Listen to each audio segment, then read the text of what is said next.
Good morning, students. How are you? I hope you have spent your vacations in a good health. Now, let us start with our studies. I am going to start my session from August syllabus. Students, I am going to give my lecture for +2 political science arts, and the name of the chapter is Challenges of Nation Building. Challenges of nation building. As you all know that our India got independence on 15 August 1947. At that time, people faced so many problems, and the government also have big challenges in front of it. Now let us start. Challenges for the new nation. At the hour of midnight on 14-15 August 1947, India attained independence. Okay, Jawaharlal Nehru, the first Prime Minister of Free India, addressed a special session of the Constituent Assembly that night. It is known as Tryst with Destiny. ये वो speech थी जिसके बारे में आप सबको पता ही है, जिसमें पंडित जवाहरलाल नेहरू, जो कि हमारे इंडिपेंडेंट कंट्री के फर्स्ट प्राइम मिनिस्टर थे, उन्होंने फ्री इंडिया के लिए एक स्पीच दी जिसमें उन्होंने एक सोशलिस्ट एंड डेमोक्रेटिक रिपब्लिक की डिमांड करी थी. ये वो वाला मोमेंट था जिसके लिए सभी इंडियंस वेट कर रहे थे. You have already read in your history chapters that we got our independence with the effort of so many freedom fighters.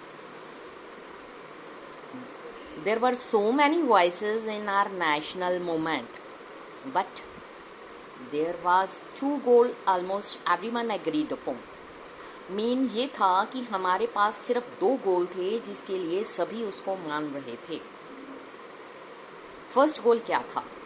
That hour after independence we shall run our country through democratic government. Democratic government is a form of government for the people, by the people and to the people. Or second goal, that the government will run for the good of all. It means the government do the work for the welfare of the society, do good for all the people of the country, particularly उन लोगों के लिए who are below the poverty line, poor, socially backward like SC, ST, tribal peoples, etc. Now that the country was independent, अब आज़ाद हो गया था हमारा देश. ये वो टाइम था that had came to realize the promise of freedom.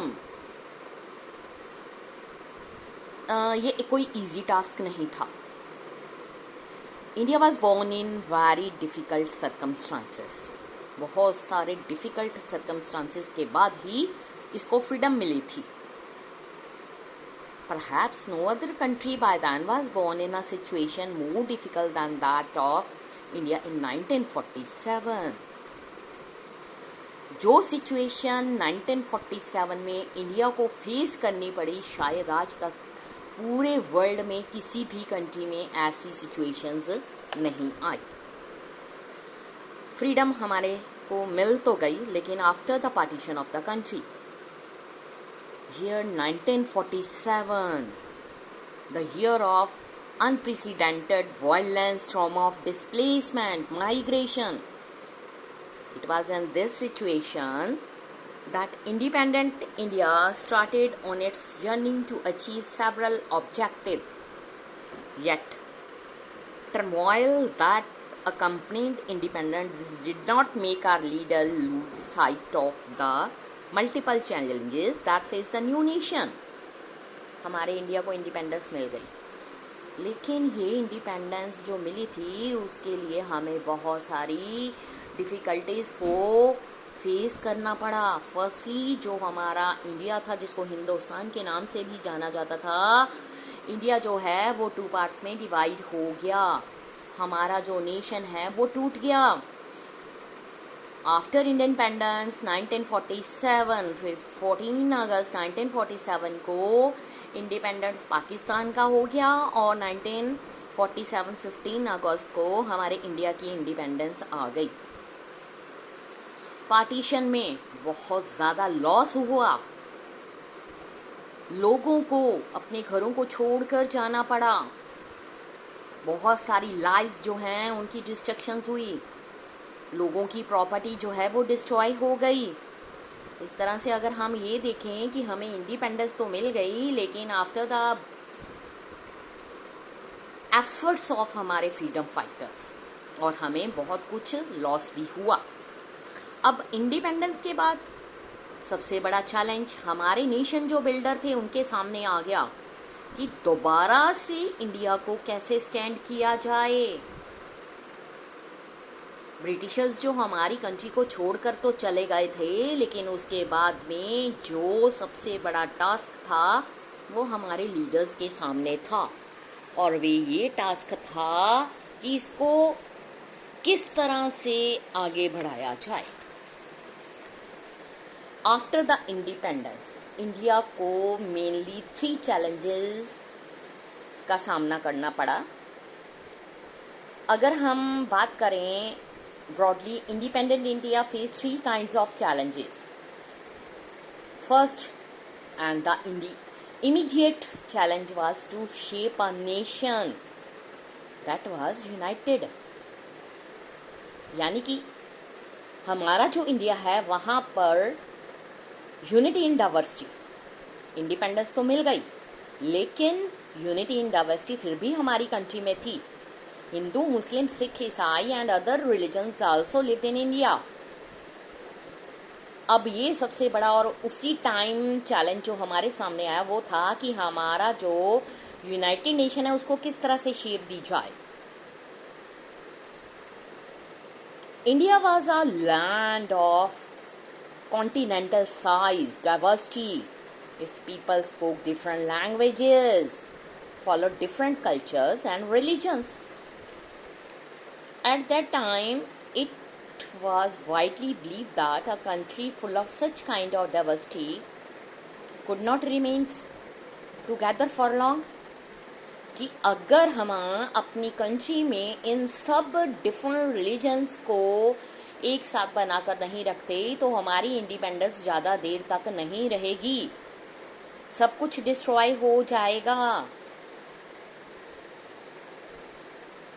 उसके बाद क्या हुआ? The partition of the country appear to prove everyone worst fear, क्योंकि जो इंडिपेंडेंस के बाद सिचुएशन आई थी उसका जो डर है वो इतना ज़्यादा वर्स्ट था कि लोगों के मनों से नहीं गया।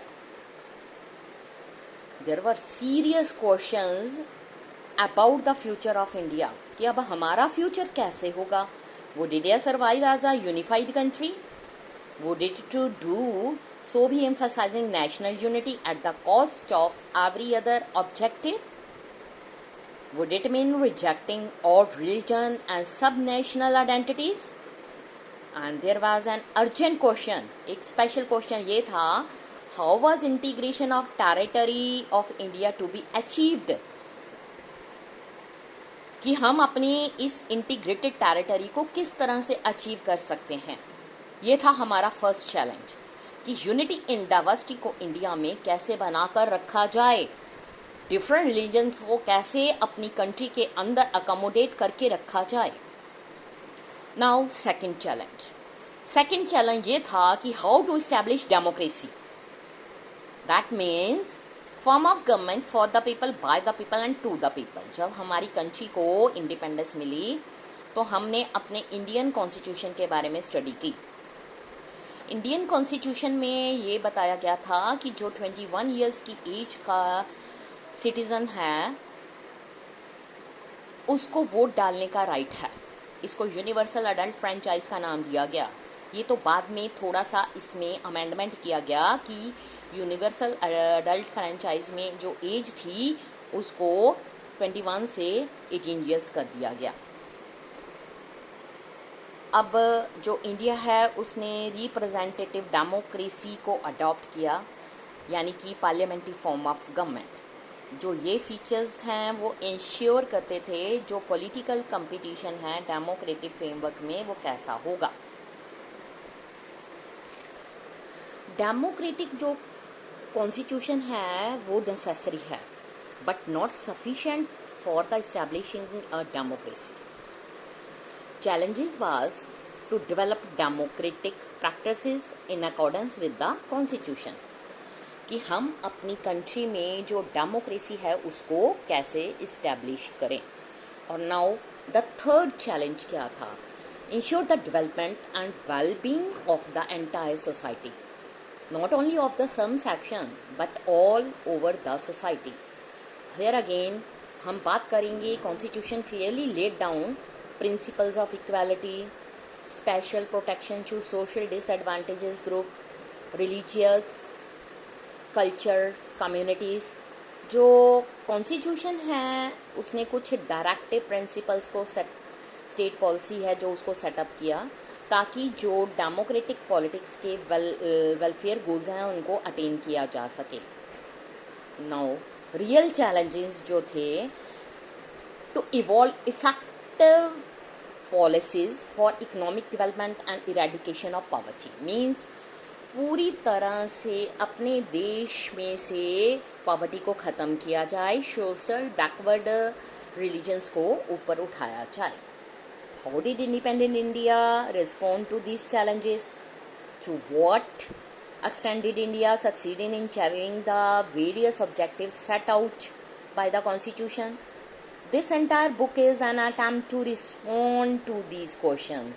The book tells the story of politics in India since independence so as to equip you to develop your answers to big questions like these. In the first 3 chapters, we look out how 3 challenges mentioned above were faced in the early years after independence.